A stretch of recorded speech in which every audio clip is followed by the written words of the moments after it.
ate naawe okimanyi nti omuyiggo ogw'omutaka agukira ogwa mukulu nga mu butuufu guno gwo leero nja kubagamba nti gulinga gwa mbuga. Ogw'embuga gutaatagenze ate ogw'embuga gutta ogw'obuko.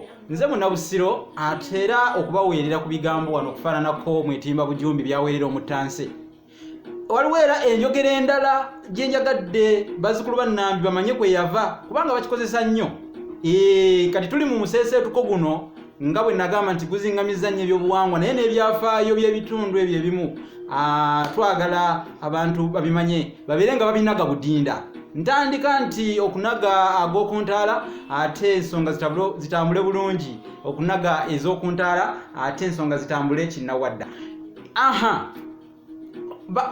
Ebiseera ebisinga oli agamba munne nti kwata muka Waliggo, kwata muka Waliggo. Waliggo ayogero yaani kakati musaza ya Ssaabasajja erifugibwa oba eriramulwa Ssekiboobo kubanga mu Bwakabaka temuli kufuga wabula kulamula.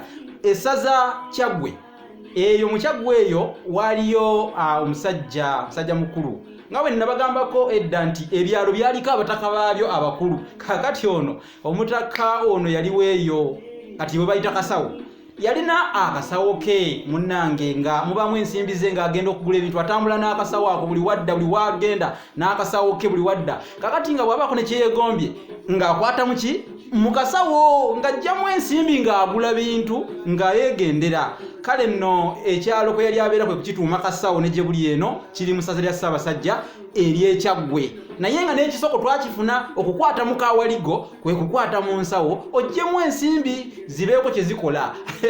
Oba tuli mu kusonda nga waliwo omukola awo kwanjula nga naawe okwata muka Waliggo. Waliggo oyo mutegedde Waliggo, omutaka Waliggo. Kakati kankomekaawo kubanga munnange ebigambo maluma tegaggwa mu kamwa. Naye bw'oba otegedde ennono y'ekintu ekyo oli w'amaanyi, oli w'amaanyi, oli w'amaanyi, oli w'amaanyi.